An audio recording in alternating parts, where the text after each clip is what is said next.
All right, we're going to get our media availability started here at Iowa Speedway after today's Iowa Corn 350 powered by ethanol. We are joined by representatives of our race-winning team, which was the number 12 Team Penske Ford. We have Jonathan Hassler, crew chief, and then we also have Michael Nelson, who is the president of NASCAR operations for Team Penske. We will go straight to questions. Please raise your hand. We'll get a wireless mic. We'll start with Bob and then go over to Kelly. Bob Parker, Fox Sports. Jonathan, just how big was it to get I mean, a win's big anytime, but was it important at all to get it somewhat soon after Gateway? Yeah, it's nice to get the win. You know, I've had flashbacks, honestly, to 2022 here over the last couple of weeks, just looking at our situation, knowing that we're, you know, towards the cut on points, and it puts us in a really tough spot, obviously, where you got to, you know, make decisions in some of these strategy races where, you know, do you want to give up points to, you know, give up points to put yourself in a position to win or not? So we definitely getting a win kind of makes that a lot easier. We'll go to Kelly and then Jordan. Jonathan, first off, is it surprising that it's taken until June 16th to get the win out of the way?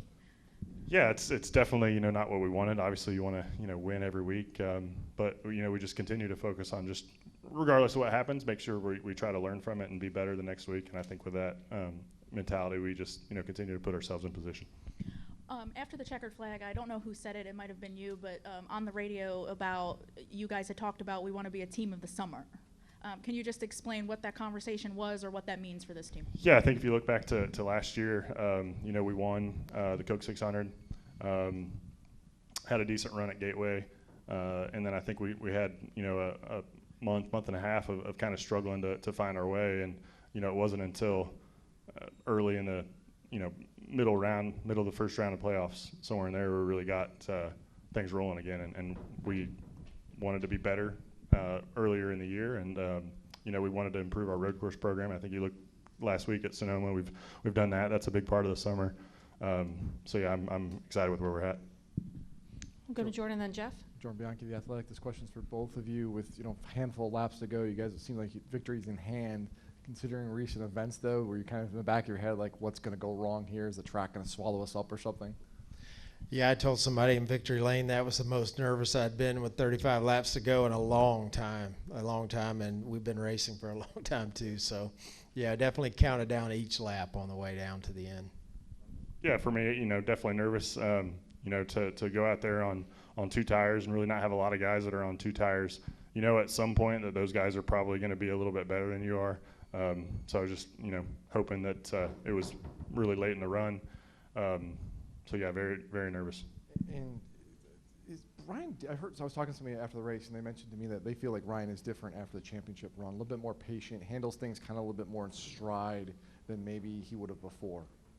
I'm just curious, is that accurate, you guys, from your perspective? Yeah, I think that's entirely accurate. I think if you look, you know, last round of the playoffs last year, getting a win at Martinsville, and I think it all started back really at the Coke 600. So I think we had a lot of trouble in 2022 finishing out races, and, you know, for him to go and you know, excel through the whole 600-mile race, you know, proved to him what he was capable of, and then his confidence level just in the last round of the playoffs last year, you know, went through the roof, and I think it's continued into the year.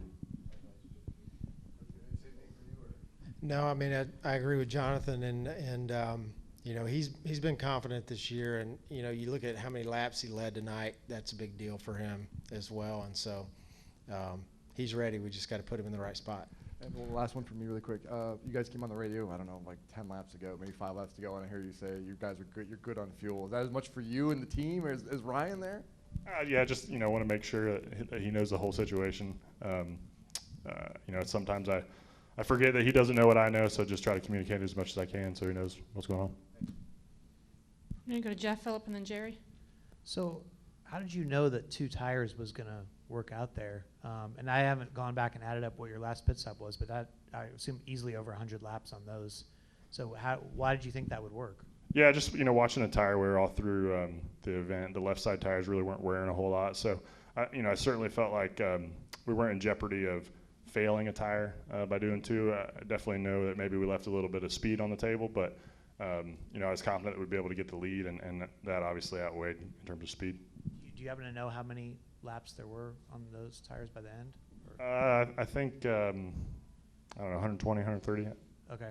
And then the other thing is, so, I mean, regardless of the results, speed-wise, you're probably a top 2 car at both Gateway and here, right? So, like, I know it's, you know, it's different than Phoenix, but these are 2 kind of Phoenix-ish type tracks in a way. Like, how do you feel about that, you know, the way you guys are set up for that if it comes to it in the playoffs? Yeah, I think we've continued to make gains with, you know, this package, this short track aero package, all throughout the year. And obviously, you know, that's what we're going to race at Phoenix. So excited with where we're at. We obviously can't, you know, rest on it. Loudon will be another good opportunity for us to continue to improve, and we'll try to make sure we're continuing to get better. Jonathan Phillip Jones from the Des Moines Register. You know, following up on what Jeff asked, were you surprised that 2 tires lasted on the final pit stop? I was certainly a little bit, you know, concerned that there weren't more cars that took 2. You know, I expected probably a handful more cars to do the same thing. And, you know, when you have 4 tires so close behind you at some point, like I said before, that those 4 tires are going to have a little bit more grip than year 2. But I wasn't surprised that it held on as long as it did, no. And then, you know, we just got through the first Cup race here at Iowa. What can NASCAR do, if anything, to improve the racing here?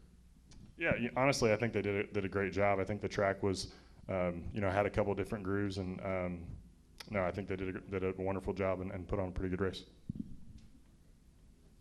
Jerry Jordan, kickingthetires.net. Along those lines, obviously when they came in and they put the new pavement in turns, you know, 1, 2, 3, and 4. How hard is that for you, from a crew chief's perspective, to set up a car? Is there any difference, you know, in grip level and things of that nature? And would you like to see the whole thing redone when we come back? Yeah, I think the partial repave, you know, maybe isn't ideal, but it certainly gives it, you know, some character, which you know we need.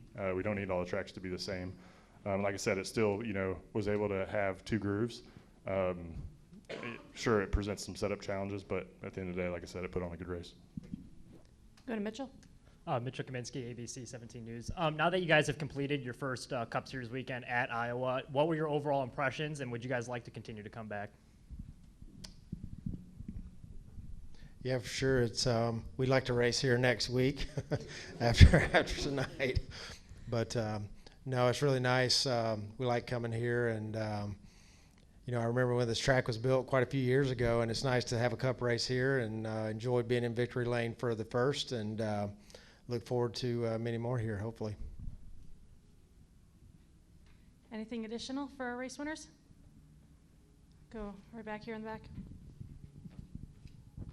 Kirk Elliott from Race Boys, Sports Radio 810 WHB. Jonathan, you think, I mean, we've gained a lot in the short track package. What are some of the areas to make it even better? Is it tires? What is it that you can even build upon the improvements that have already been made for the short tracks? Yeah, that's a great question. You know, I certainly think we can continue to work on in the tire area. I think we saw with what we did at North Wilkesboro, there's certainly, you know, some opportunities there. You know, I think we need to continue. I talked about this track having 2 grooves, and I think that's a lot of the reason that, you know, it put on a pretty decent show. I think we need to continue to make sure that the cars can, you know, run nose to tail a little bit better. I think that's really the key to, you know, great racing at some of these 1 group tracks. All right, well, Michael and Jonathan, congratulations on the win. Thanks for joining us tonight.